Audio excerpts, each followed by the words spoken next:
નમસ્કાર વિદ્યાર્થી મિત્રો, ફરી એકવાર હું સ્વાગત કરું છું મારી યુટ્યુબ ચેનલની અંદર. અને આજે આપણે અભ્યાસ કરીશું ધોરણ 7 સેમિસ્ટર 1 એનું યુનિટ 1.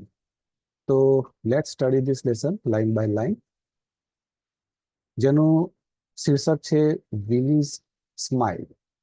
વિની એટલે વિનીનું અને સ્માઇલ એટલે સ્મિત. તો વિનીનું સ્મિત આનો મતલબ થાય છે. તો ચાલો આપણે આને લાઈન બાય લાઈન સમજીશું.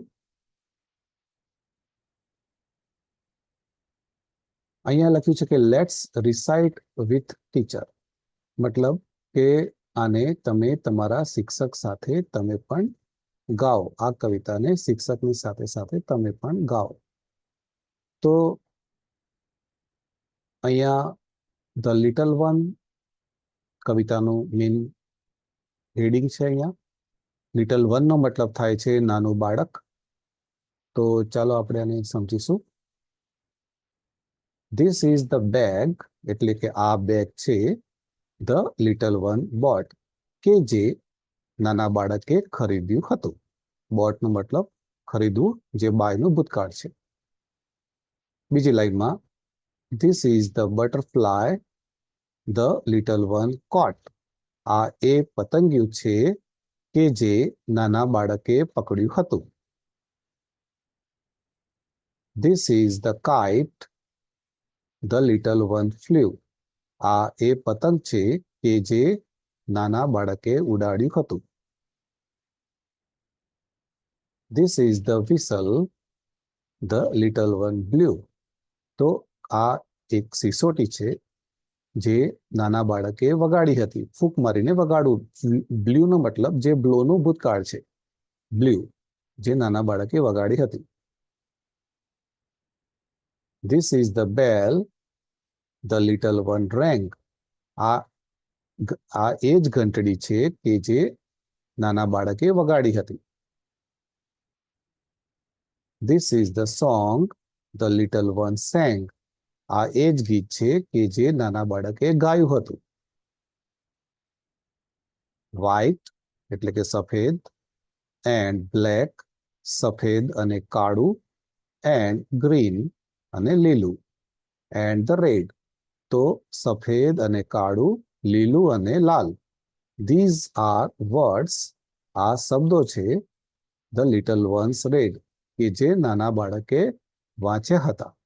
અહીંયા રેડ એ રીડનું ભૂતકાળ છે. These are the pictures the little one drew.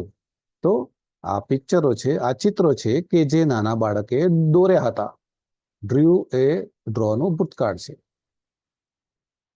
All these things the little one knew. આ બધી જ વસ્તુઓ કે જે નાનું બાળક જાણતું હતું. ન્યૂ એ નોનું ભૂતકાળ છે. તો આગળ જઈશું આપણે. અહીંયા તમે પિક્ચરમાં જોઈ શકો છો કે એક નાનું બાળક પતંગ ઉડાડી રહ્યું છે અને એક પતંગિયું પણ બાજુમાં ઉડી રહ્યું છે. એક છોકરી બાસ્કેટ સાથે નીચે બેઠી છે અને બાળક ખૂબ જ આનંદમાં છે.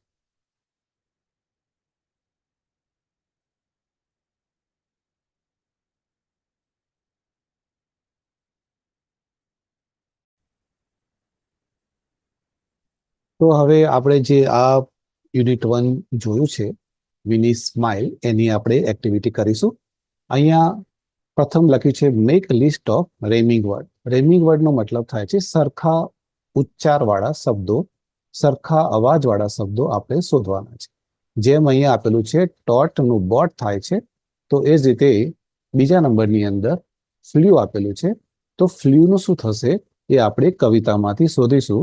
કવિતાની અંદર આપણે ફ્લ્યુ ની જોડે એવો ને એવો શબ્દ, ફ્લ્યુ જેવો ઉચ્ચારવાળો શબ્દ કયો છે? તો એ શબ્દ છે બ્લ્યુ. Flew blue. તેમ અહીંયા તમે સ્ક્રીન ઉપર જોઈ શકો છો, ફ્લ્યુના જેવો જ બ્લ્યુ શબ્દ આપણને કવિતામાં મળશે. એ જ રીતે આપણે હવે જાતે કવિતામાંથી શબ્દો લઈ અને શોધવાના છે. તો અહીંયા 3 નંબરની અંદર રેંગ સેંગ, એ રીતે કવિતામાંથી રેંગ અને સેંગ શબ્દ આપણને મળશે. 4 નંબરની અંદર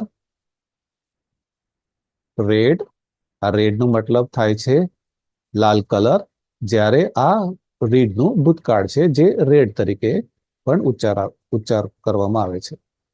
5 નંબરની અંદર ડ્રો, ડ્રોનું ભૂતકાળ છે ડ્રો, ડ્રીવ, અને નો, ન્યુ, જેને બાયનું જે બોટ થાય છે એ જ રીતે કોટ એનું ભૂતકાળ છે. હવે નીચે આપણને જણાવ્યું છે કમ્પ્લીટ ધ ટેબલ. અહીંયા બધી વસ્તુઓ આપેલી છે, થિંગ્સ, અને એની સામે એનું એક્શન આપેલું છે. જેમ કે બેગ છે તો બેગનું થાય છે બોટ, તો બેગ એને ખરીદ્યું હતું બાળકે.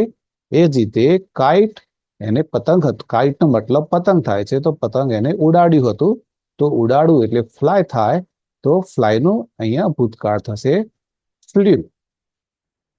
પછી કોટ આપેલું છે, તો કોટ એને શું પકડ્યું હતું, તો કવિતામાં આપણને ખ્યાલ છે કે એને પતંગિયું પકડ્યું હતું, તો કોટ અહીંયા કોટની જોડે અહીંયા આવશે બટરફ્લાય.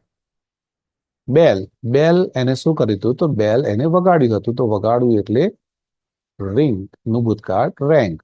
અહીંયા ગીત આપેલું છે, તો ગીત એટલે સોંગ થાય, અને એ ગીત એને ગાયું હતું, તો ગાવું એટલે સિંગ, તો સિંગ નું ભૂતકાળ થશે સેંગ. પિક્ચર, ચિત્રો એને દોર્યા હતા, તો દોરવું એટલે ડ્રો થાય, અને જેનો ભૂતકાળ થશે ડ્રીવ. Okay, so here we have completed this activity number 1. If you like my video, I request you to subscribe my channel and hit the like button. Thank you very much for watching my video. Take care. Bye bye.